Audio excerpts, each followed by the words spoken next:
closed all the petition and reserved them for orders. And the orders with regards to all the petitions will be pronounced today. There are in total 5 petitions. Petition number 1 is filed by the Sharad Pawar faction through Shri Jayant Patil against Shri Ajit Pawar and 8 other MLAs of the Ajit Pawar faction. Petition number 2 is filed by the Ajit Pawar faction through Shri Anil Patil against Shri Jayant Patil and Shri Jitendra Awad of the Sharad Pawar faction.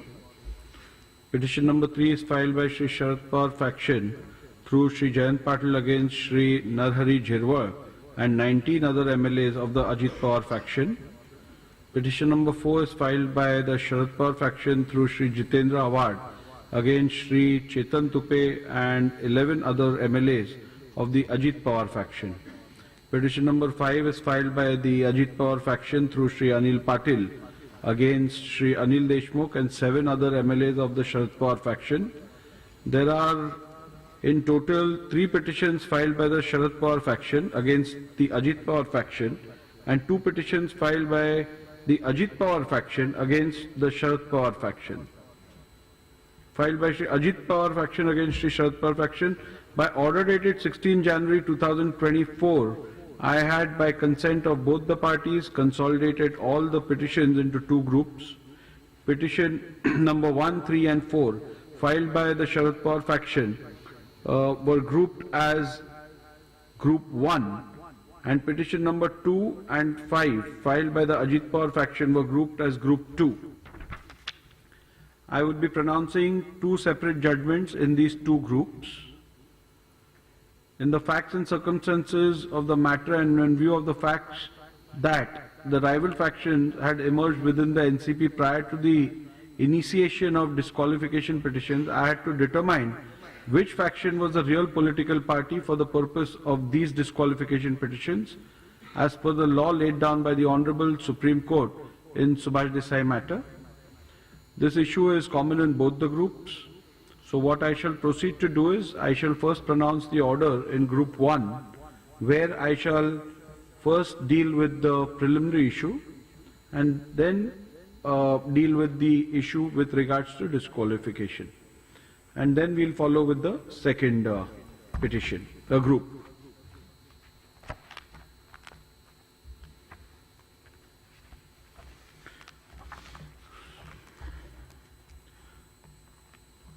So, the Honorable Supreme Court in Subhash Desai versus Governor of Maharashtra, hereinafter referred to as Subhash Desai, was pleased to hold that the Speaker should prima facie determine who the real political party is for the purpose of adjudicating disqualification petitions if 2 or more factions claim to be that political party in keeping with the principles discussed in the said judgment. A bare perusal of the pleadings in the present matter indicate the emergence of 2 factions within the NCP, the Ajit Pawar faction and the Sharad Pawar faction. Although the said judgment was in the matter that arose from a somewhat similar political situation that arose in the House concerning the Shivsena, it does constitute a precedent that would apply on all 4 of the petition present disqualification matters as well. Hence, keeping in view the similar factual matrix and the law laid down by the Honorable Supreme Court in Subhash Desai Supra, I will prima facie determine which faction is the real political party for the purpose of adjudicating these disqualification petitions. The said preliminary determination is necessary before examining the merits and deciding whether respondents have incurred disqualification under the 10th schedule of the Constitution of India. Therefore, to quote, the preliminary issue that arises for my consideration before delving into the merits of disqualification petition under the 10th schedule is which among the 2 factions was the real NCP political party for the purpose of deciding the present disqualification petitions. The other issue framed for my consideration in this group of disqualification petitions is whether the respondents have incurred disqualification in terms of paragraph 2(1)(a) of the 10th schedule of the Constitution of India on account of their alleged acts, omissions and or conduct. So we'll go to the analysis, observations and the findings with regards to which amongst the two factions is the real NCP political party for the purpose of deciding the present disqualification petition.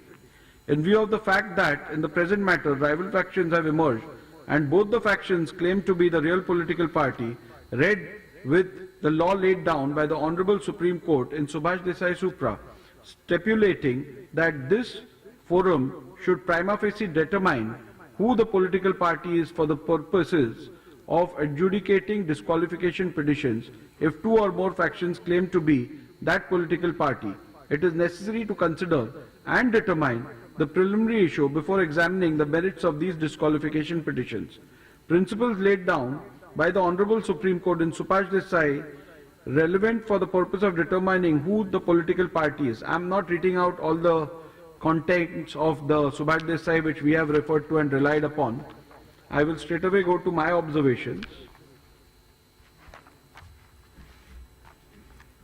Thus, what emerges from the principles laid down by the Honorable Apex Court is that the question of who the real political party is has to be considered and determined after giving due weightage to 1. The constitution of the political party, 2. The leadership structure of the party, and 3. The legislative majority if two or more factions claim to be the real political party. The question as to who the real political party is hereinafter referred to as the preliminary issue. Since in these proceedings both the factions are claiming to be the real political party at the relevant point of time, and as the said issue arose for determination in these proceedings on 16 January 2024, the said preliminary issue was also framed as one of the issues in these disqualification petitions, thereby affording an opportunity to the parties to make their submissions on this point. I proceed to consider and adjudicate on this. I would be adjudicating the said preliminary issue based on 1. The principles laid down by the Honorable Apex Court, 2. Record available with the Maharashtra Legislature Secretariat, and 3. Submissions made and documents referred to by the parties during the course of the hearing in these disqualification petitions. Petitioner's submissions on the preliminary issue, I am not going to go into reading those submissions again. They are a part of my order which you can refer to. There are also observations with regards to the respondent submissions on the preliminary issue, which also are there in my order, which I wouldn't be reading out at this point of time. Analysis, observations and conclusions on the preliminary issue. As recorded earlier, the decision of the preliminary issue has to be taken after careful analysis of 1. The constitution of the NCP, 2. The leadership structure of NCP, and 3. The legislative majority. After having heard both the sides on the above aspects, I now propose to proceed to record my observations and findings on the preliminary issue. In the present matter, there is no dispute as to the relevant NCP constitution. Both the parties have placed reliance on the constitution and rules annexed as Annexure R1 and R2 to the reply filed by the respondents. The said constitution of the NCP and rules are hereinafter referred to as the NCP constitution and NCP rules. On 30th June 2023, a resolution was passed by 41 legislators of the NCP electing Shri Ajit Pawar as the president of NCP. A dispute under paragraph 15 of the symbol order was also preferred by the Ajit Pawar faction before the Election Commission of India.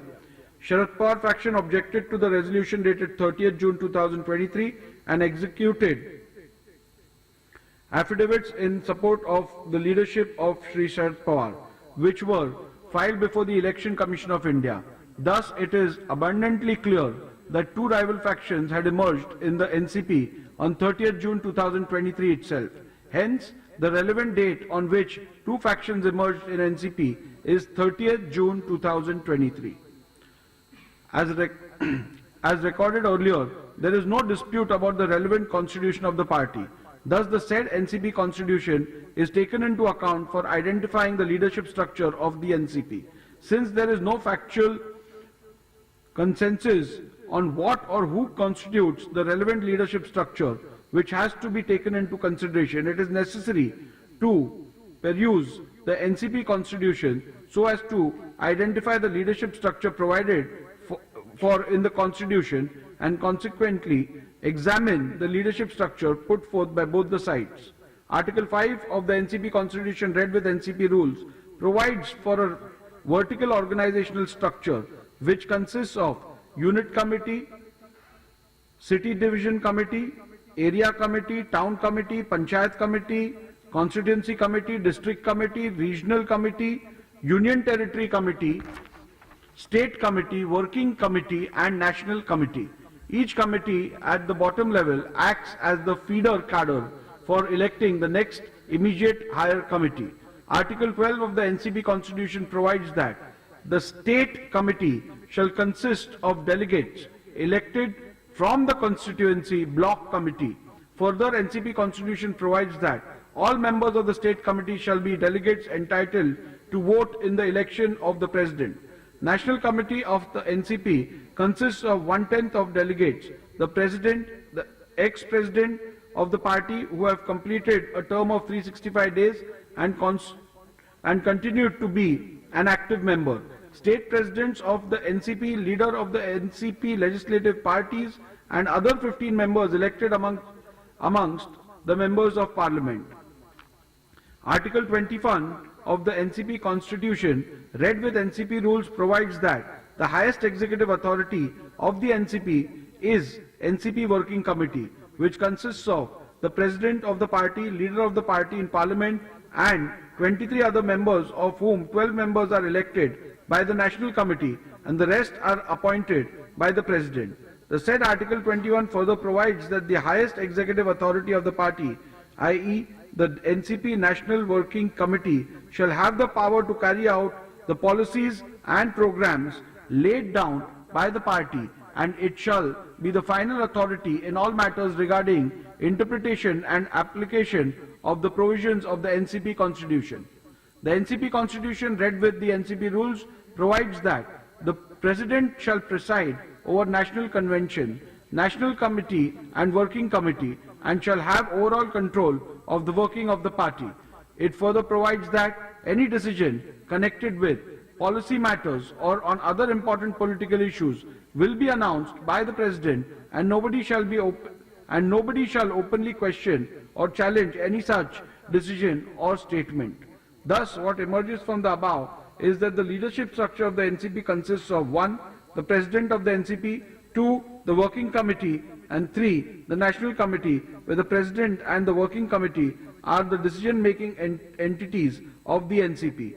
Thus, the leadership structure of the NCP with reference to the President and the Working Committee are the relevant entities for the determination of the preliminary issue. Accordingly, according to the petitioner, again, leadership structure relied on by the petitioner is a matter of record, which I am not reading out again.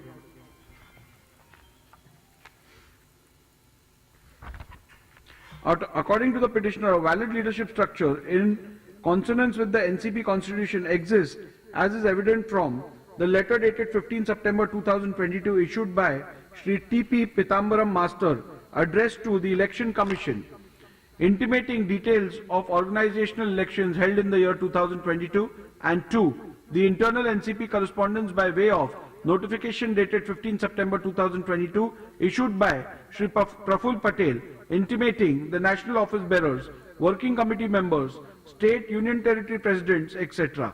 Petitioner primarily relies on these two documents to establish the existence of a valid leadership structure and further submits that the Sharad Pawar faction had the majority within the said leadership structure, based on the reasonings which are a matter of record.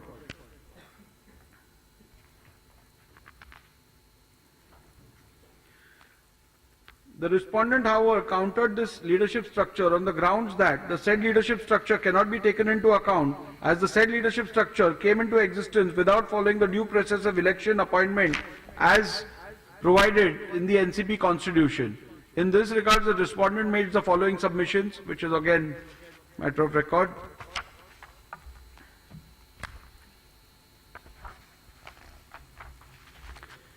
Even though the preliminary submissions of the respondent on the leadership structure is that no leadership structure exists which can be a basis for rendering any finding on the preliminary issue, the respondents in the alternative relied on the resolution dated 30th June 2023, whereby Shri Ajit Pawar was elected as the president of the NCP.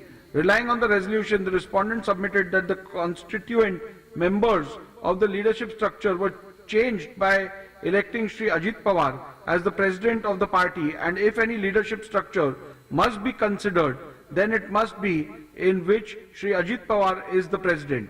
The petitioner disputed the aforesaid claim by submitting that the alleged event of 30th June 2022, as claimed by the respondent, are inherently improbable, and the election of Shri Ajit Pawar was not in accordance with the procedure prescribed by the NCP constitutions.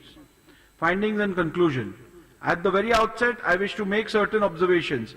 Even though both the parties have submitted, probably owing to the tenor of the observations of the Honorable Supreme Court, that preliminary issue has to be decided on a prima facie assessment of material on record.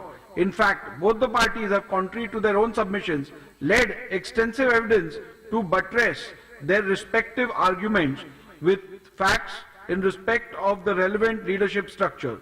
Be that as it may, I am not inclined to diverge from the Honorable Supreme Court's directives to consider evidence of both parties in respect of validity and or illegality of organizational stroke leadership structure, in which it was this position of prima facie assessment that I adopted in my final order dated 10 January 2023, when I proceeded to decide the disqualification petition number 1 to 16 of 2022, the Shivsena disqualification matter, where I have already held that jurisdiction under the 10th schedule only mandates a prima facie adjudication as to what leadership structure of the political party was at the relevant time, and it does not extend to an inquiry as to whether or not leadership structure was pursuant to a validly held election. It is a matter of fact that till 29 June 2023, there has been no contemporaneous challenge to the leadership of Shri Sharad Pawar as the party president. However, the said position was sought to be altered by the Ajit Pawar faction by way of the resolution dated 30th June 2023. Thus, prima facie, as on 30th June 2023, there existed two parallel claims in respect of the NCP leadership, the one according to the petitioner claiming Shri Sharad Pawar is the party president, and the other one claimed by the respondents where Shri Ajit Pawar is the party president. In order to try and demonstrate that their separate claims to the leadership of the party by their respective presidents, both the parties have led oral and documentary evidence and argued exhaustively. Both the parties claim that it is their leader who was validly elected according to the NCP constitution, and the claim of the other side therefore cannot be entertained. Furthermore, both parties claim that other side's claim as to the leader's election as the party president was not accordance with the NCP constitution. As noted earlier, under the 10th schedule, while deciding the preliminary issue, I cannot go into the validity and or legality of elections to the leadership. I am therefore confronted with the rival assertions which clearly indicate the existence of two persons claiming leadership of the party. It is to be noted at this juncture that the respondent number 1 to 9 of petition number 1 of 2023 joined the government on 2nd July 2023. The resolution electing Shri Ajit Pawar came to be passed on 30th June 2023.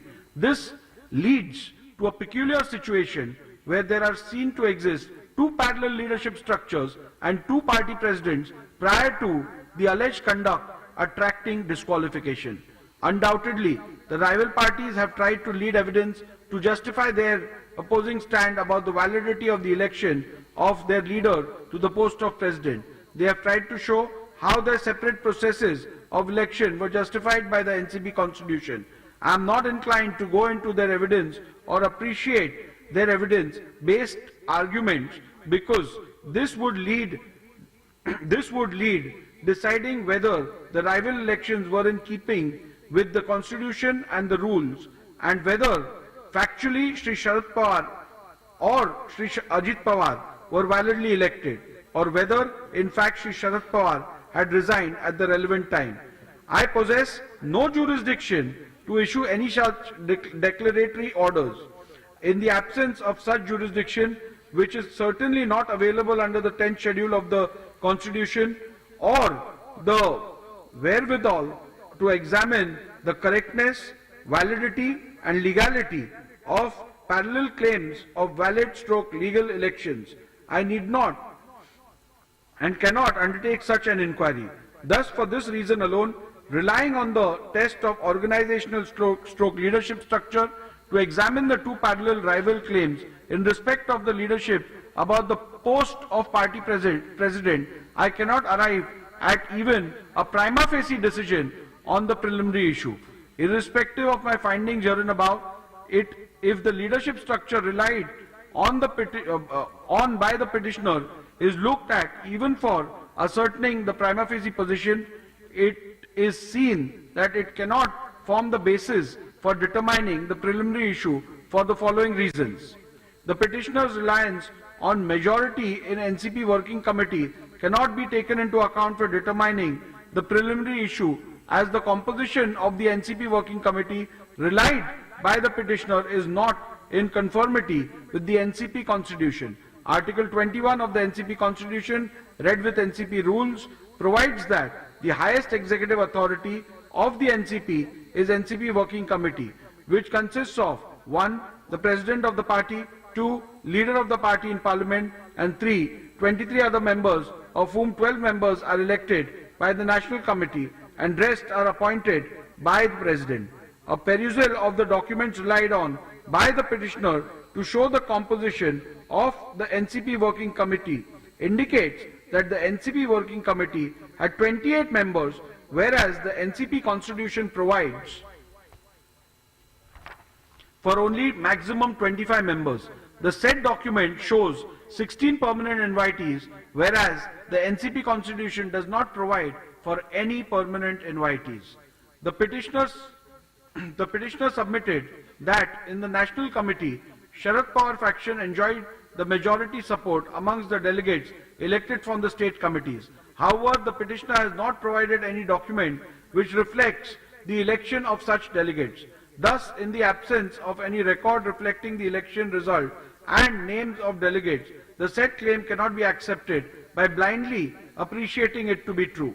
Thus, the submission of the petitioner that Sharad Pawar faction enjoyed majority support in the National Committee cannot be relied upon to determine organizational majority.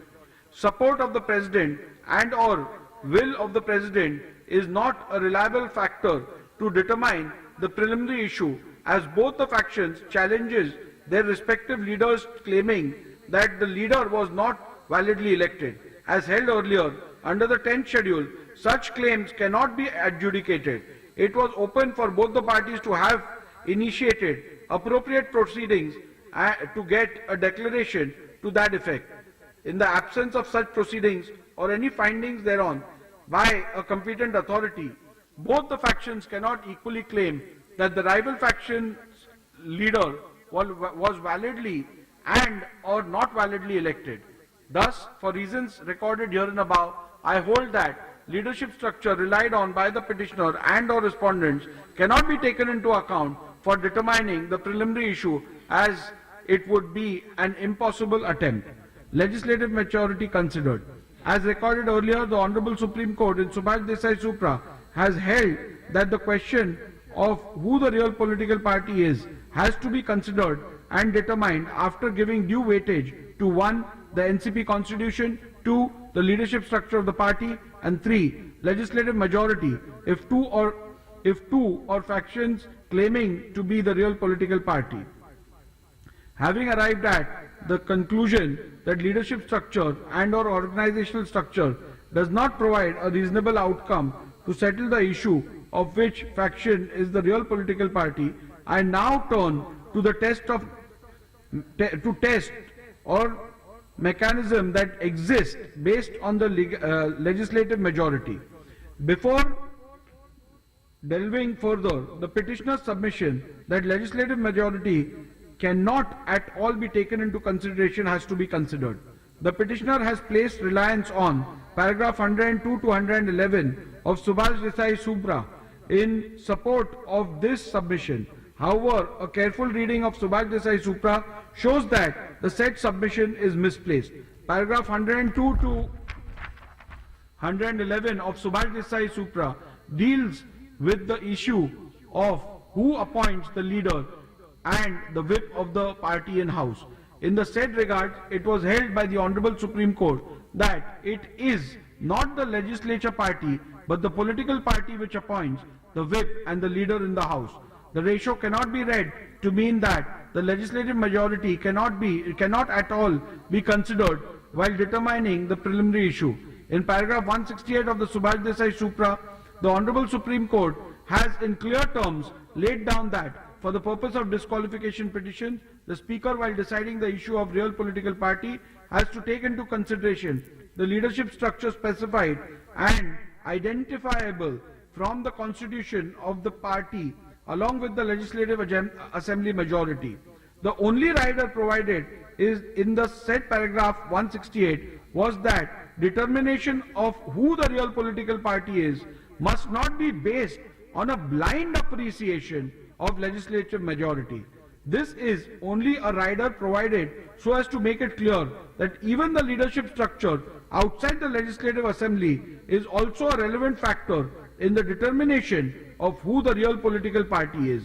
It also indicates the legislative majority. It also indicates that legislative majority is also a factor that is not prohibited from consideration. Thus, the submissions of the petitioner that legislative majority cannot be taken as a factor in arriving at a decision on the preliminary issue is not correct and hence rejected. Needless to mention that it is well settled by Supreme Court that where the question arises as to which group is the party, strength of each group becomes an important and relevant factor. It is thus obvious why the legislative majority becomes relevant creation to be taken into account to decide which faction is the real political party. In the present matter, the legislative majority is undisputed. The respondents claim that Ajit Pawar faction had the support of 41 out of 53 MLAs is not disputed by the petitioners. Even otherwise, the resolution dated 30th June 2022 passed by the Ajit Pawar faction shows that prior to joining the government, Ajit Pawar faction outnumbered the Sharad Pawar faction. It is also imperative to note that the very fact that the Sharad Pawar faction has filed disqualification petitions against 41 MLAs of the Ajit Pawar faction itself indicates the numerical strength of each faction. Further, the respondents' assertion that they have majority in the Legislative Assembly of Maharashtra, Legislative Council of Maharashtra and Legislative Assembly of Nagaland has not been disputed by the petitioners. It is made clear at this juncture that affidavits annexed by the respondents to the affidavit in lieu of examination in chief of Sri Anil Bhaidas Patil RW2 was not taken on record and thus not relied upon for my finding that prima facie Ajit Pawar faction had the legislative support. The respondents' assertion that even the vote share secured by the legislators supporting the Ajit Pawar faction is sustainably large than the legislators supporting the Sharad Pawar faction is also not disputed by the petitioners. It is to be also noted that the petitioner has not claimed legislative majority in the manner and has not even attempted to demonstrate it. Thus, in view of the above, I hold that preliminary issue as to which faction is the real political party is discernible from the legislative majority which existed when the rival factions emerged. Further, I hold that the Ajit Pawar faction had an overwhelming legislative majority when the rival factions emerged. Final conclusions on the preliminary issue. Thus, in view of my findings that the party constitution and leadership structure, organizational structure does not provide any reliable outcome to the question which faction is the real NCP political party, and consequently these cannot be yardsticks to determine which faction is the real political party. And 2. The legislative majority provides a clear and reliable answer to the question of which faction is the real NCP political party. I hold that the Ajit Pawar faction is the real NCP political party for the purposes of these disqualification petitions. Issue number 2. Have the respondents incurred disqualification in terms of paragraph 21A of the 10th schedule for the of the Constitution on account of their acts, omissions and or conduct? Now with regards to this second issue, it's common again to the extent of the contents to group 1 and group 2. However, considering the importance of this issue, I may read it out in the second order as well, second group as well, even at the cost of repetition. The petitioner has concluded, the petitioner has contended that the respondents are liable to be disqualified on the following grounds.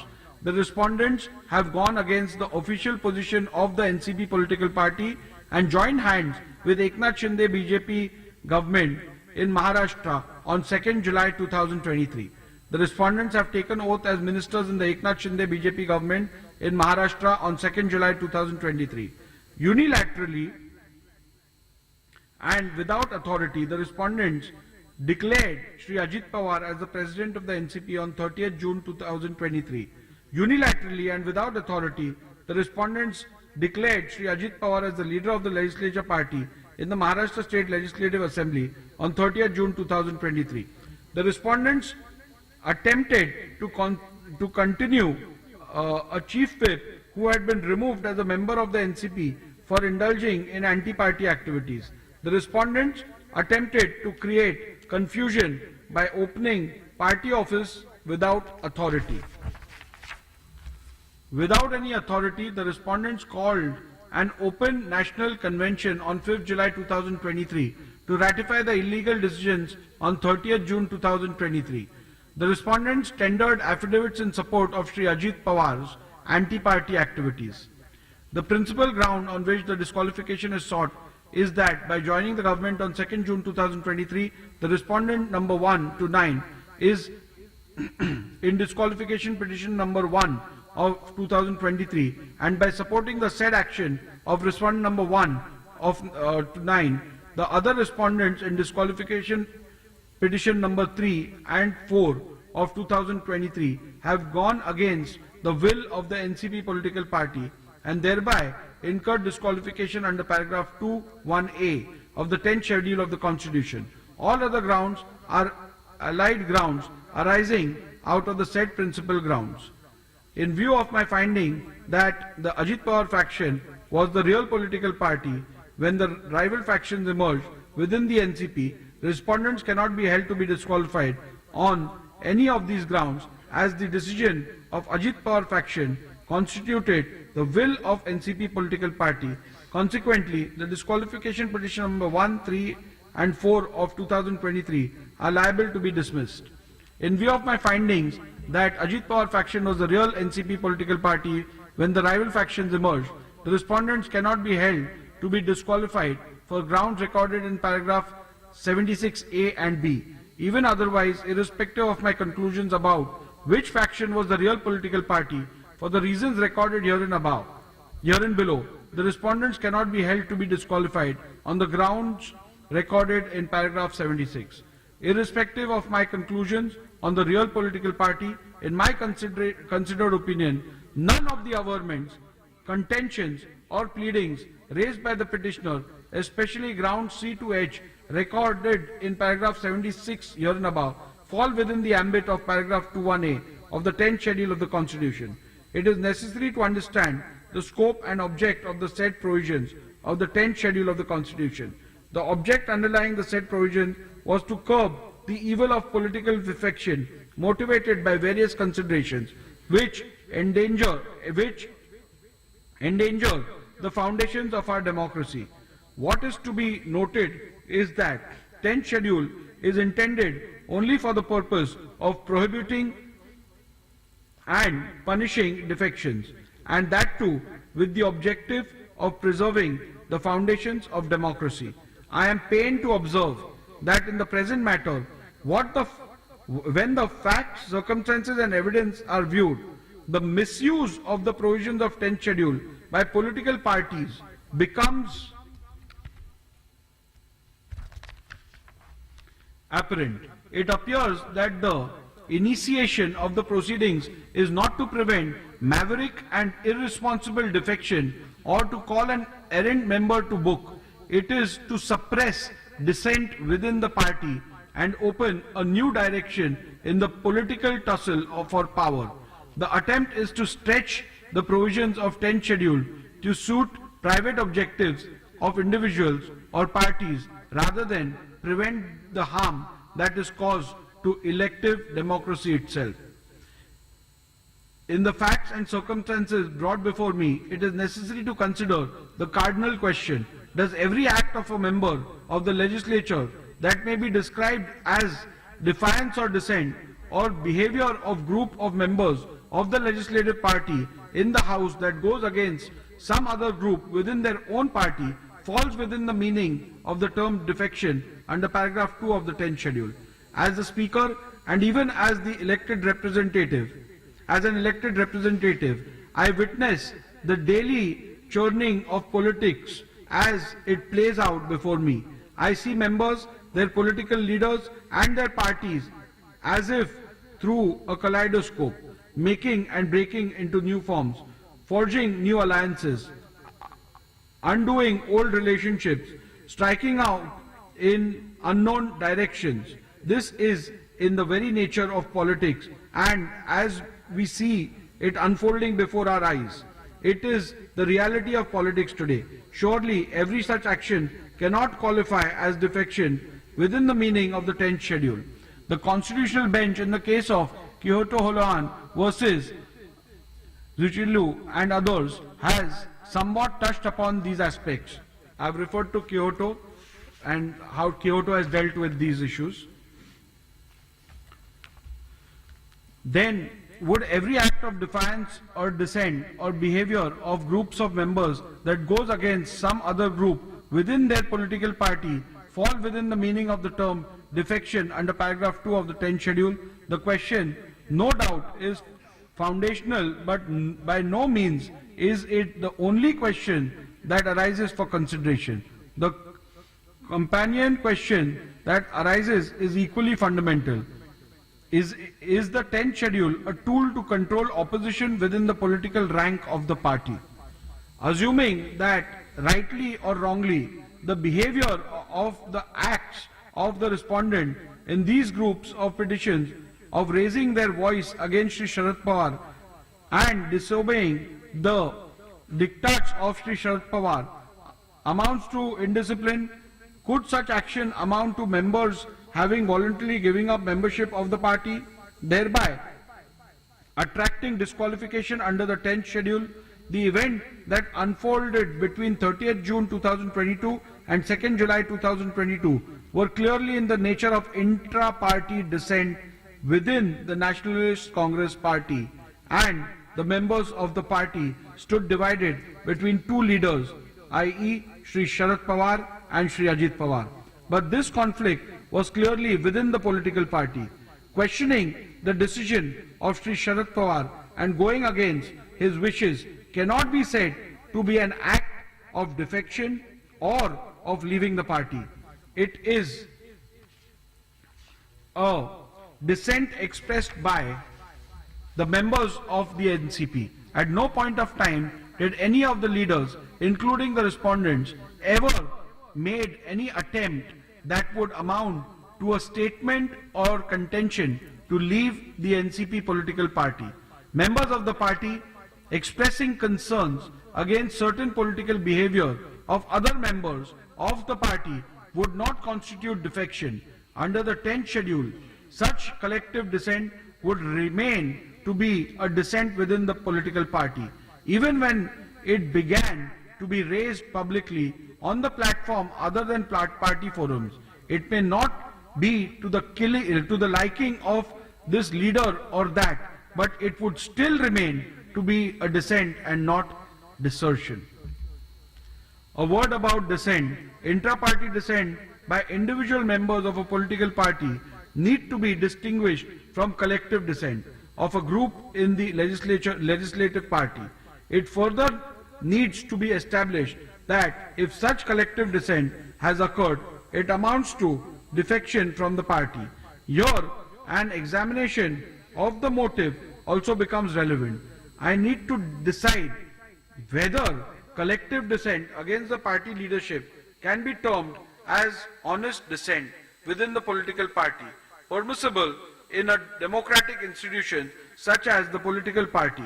Further, whatever be the nature of the dissent, can it be given the status and character of dissent within the legislative party, which alone is a dissent on which the Speaker is empowered to act under the 10th schedule. A useful reference may be made to the recent judgment of the Honorable Supreme Court in the case of Balchandra L. Jarkiholi and others versus B.S. Yediyurappa and others, reported in 2011 7 SCC 1. It is an interesting case which had come up before the Honorable Supreme Court from state of Karnataka and touches upon this aspect. The fact of the said case were 13 MLAs of BJP and 2 other independent MLAs wrote to the Honorable Governor indicating that as MLAs of BJP they had become disillusioned with the functioning of the government headed by Chief Minister and also the leader of the legislature party who belonged to their own party. After stating their reasons, they added that they were withdrawing support to the BJP government headed by Mr. B.S. Yediyurappa, but they would support BJP government with any other leader from BJP in its place. On the basis of the said letters, Governor asked the BJP Chief Minister to seek vote of confidence in the Legislative Assembly and also intimated this to the Speaker.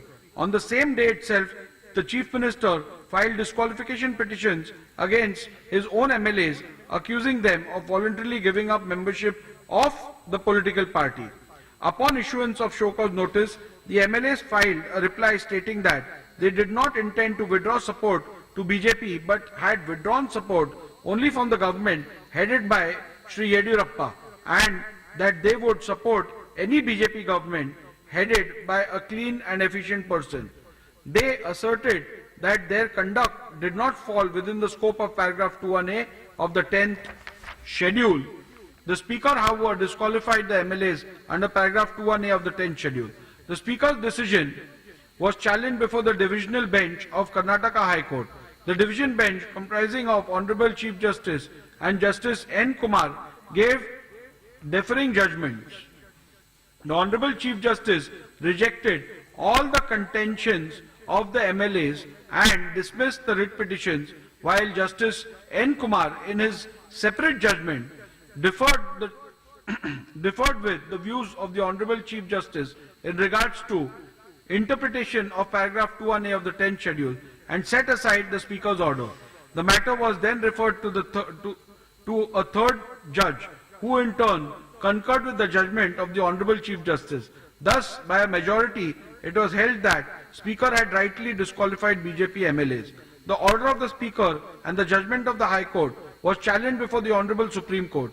In its judgment, the Honorable Supreme Court extensively referred to with approval the observations made by the dissenting judge of the Karnataka High Court, Justice N. Kumar.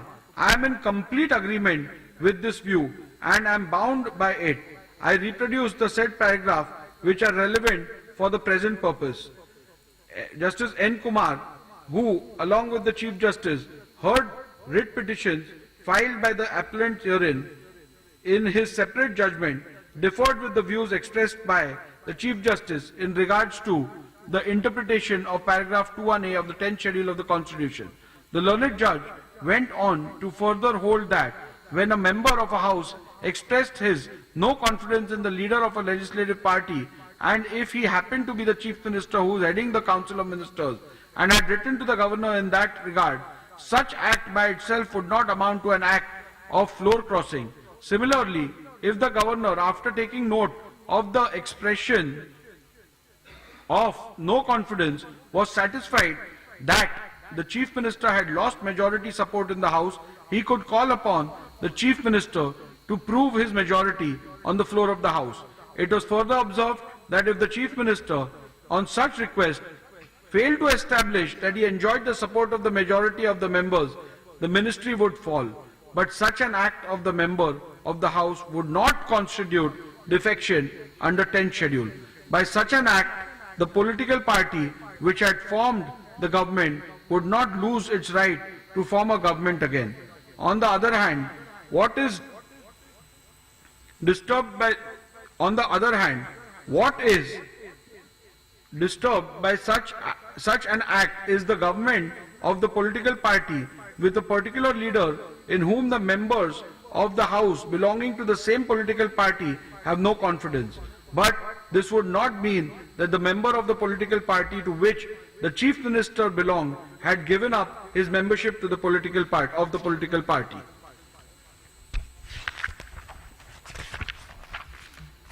Having dealt with the various decisions referred to hereinabove, the learned judge came to the conclusion that it was clear that an act of no confidence in the leader of the legislative party does not amount to his voluntarily giving up membership of the political party.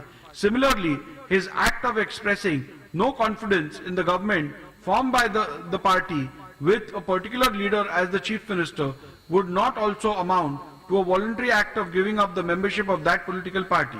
The learned judge further observed that deserting the leader and deserting the government is not synonymous with deserting the party. If a member resigned from the ministry, it would not amount to defection. What constitutes defection under paragraph 21A of the 10th schedule is deserting the party. The learned judge observed that dissent is not defection, and the 10th schedule, while recognizing dissent, prohibits defection. In this background, on an appreciation of facts on record, I find that the present petition do not attract or justify actions under the 10th schedule. In my view, the petitioner cannot and should not use the provisions of 10th schedule as a weapon to silence or browbeat the members or to crush opposition. That would be a complete abuse of the process of law and would run counter to the constitutional intent behind the 10th schedule. It also underlines the instance of the Election Commission of India to bring about changes in the party constitution to make it more democratic by providing party cadre a platform to express themselves and give them a voice in the party's decision making. It may be that some members go overboard and make some statements or do some acts which may be in breach of party discipline. It would be for the political party to deal with them appropriately and not for the 10th schedule.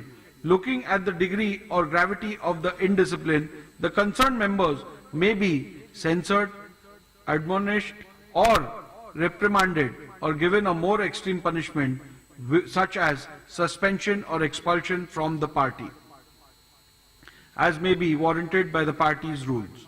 Even the most extreme punishment of expulsion from the party would not have the effect of these members losing their seat in the House.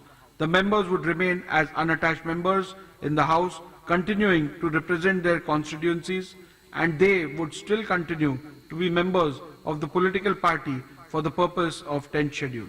The 10th schedule is not intended to be used as a device for imposing inter-party discipline, much less for administering the party. No party leadership can use the provisions of 10th schedule as a deterrent to stifle the collective dissent of large number of members by threatening them with disqualification under the 10th schedule. In a given case, when a tussle for leadership arises between leaders in a political party, the elected members, as indeed the common party workers, usually cannot remain mute onlookers. They are compelled to choose sides. Whatever else may be the consequences of their action or inaction, the parties cannot expect that the Speaker's office be used to eradicate opposition or quell dissent in party ranks by employing the mechanism of the 10th schedule. 10th schedule can only enter the arena if members voluntarily give up membership of the party. As things stand, the Speaker has no role to play in the game of political tussle between warring party leaders. The Speaker's action of imposing penal consequences is prompted by the letter of the law or spirit behind the 10th schedule, which, in my considered view, is to preserve the democratic foundations of legislatures or the parliament. The Speaker must keep in mind this objective underlying the 10th schedule and see if the indiscipline falls within the provisions of paragraph 2(1)(a) of the 10th schedule. The Speaker must guard against the power under the 10th schedule from being invoked with ulterior motives for party gains. Thus, for the reasons stated above, respondents cannot be held to be disqualified on any of the grounds recorded in paragraph 76 C to H, as they do not amount to voluntarily giving up membership of the political party. Consequently, the disqualification petition number 1, 3 and 4 of 2023 are liable to be dismissed. In view of my conclusions and findings recorded here and above, petition number 1, 3 and 4 of 2023 are hereby dismissed.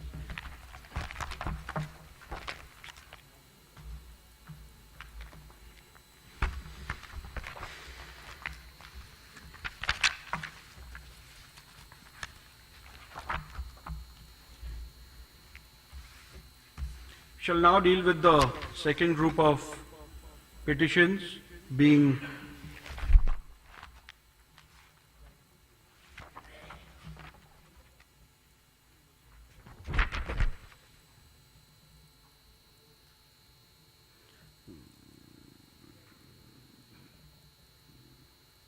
petition number 2 and 5 filed by the Ajit Pawar factions have been grouped as group 2.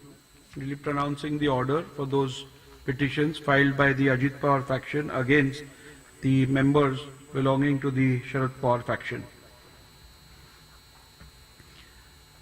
The preliminary issue has already been decided, which is similar in both the groups, and I have already ruled on that and read out the relevant portions of the order which deal with that issue.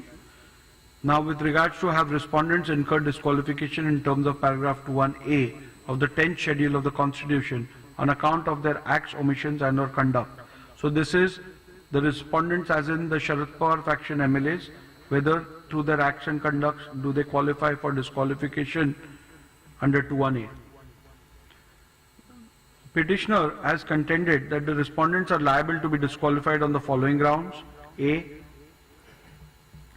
Tendered affidavits in support of Shri Sharad Pawar without seeking permission of party president Shri Ajit Pawar.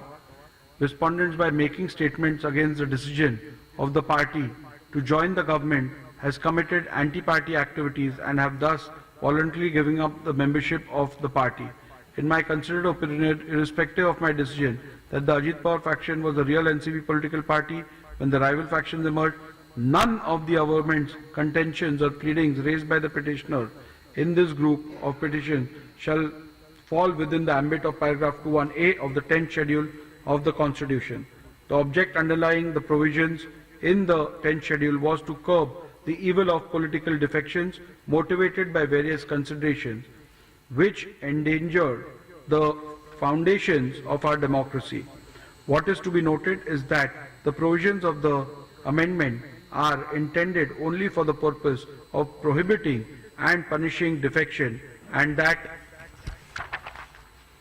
too with the objective of preserving the foundation of democracy. The rest of them are, my observations are same with regards to the distinction between dissent and defection.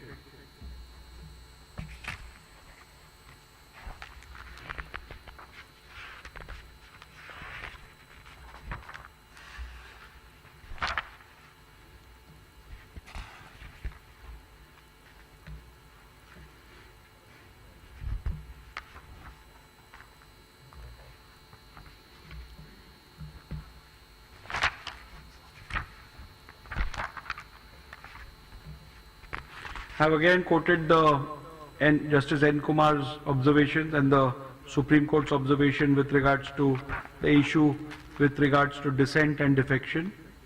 We've dealt with that in the previous order as well.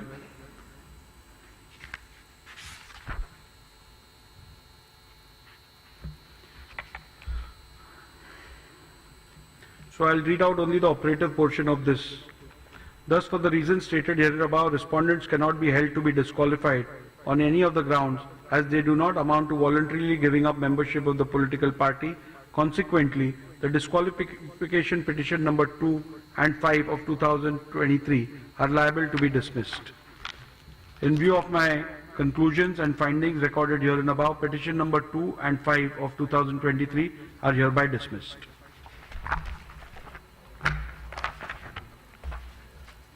You all can apply for a certified copy, and the certified copy will be provided to you.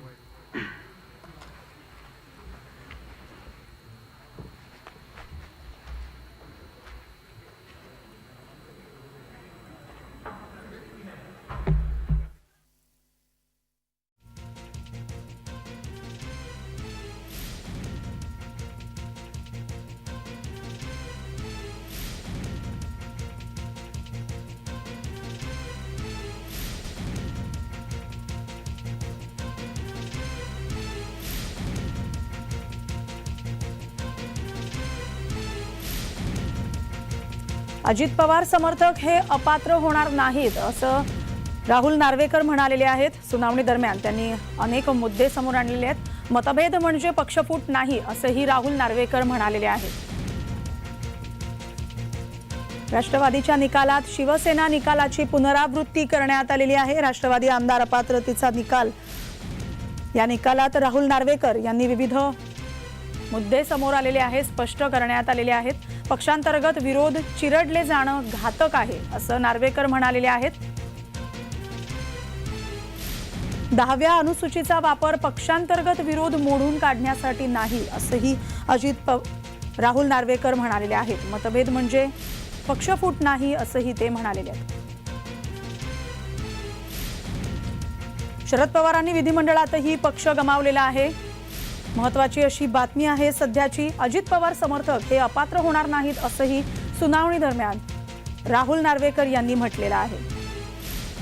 विधिमंडळात राष्ट्रवादी ही अजित पवारांचीच असेल असंही विधानसभा अध्यक्ष राहुल नार्वेकर म्हणाले आहेत। राष्ट्रवादीच्या निकालात शिवसेना निकालाची पुनरावृत्ती करण्यात आलेली आहे। जशा प्रकारचा शिवसेनेसंदर्भात निकाल देण्यात आला होता तशाच प्रकारचा निकाल आता राष्ट्रवादी संदर्भातही देण्यात आलेला आहे।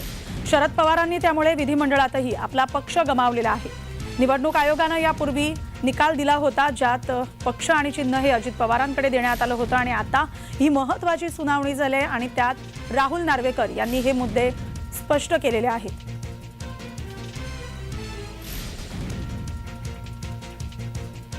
दहाव्या अनुसूचीचा वापर पक्षांतर्गत विरोध मोडून काढण्यासाठी नाही असं राहुल नार्वेकर यांनी सुनावणी दरम्यान स्पष्ट केलेलं आहे।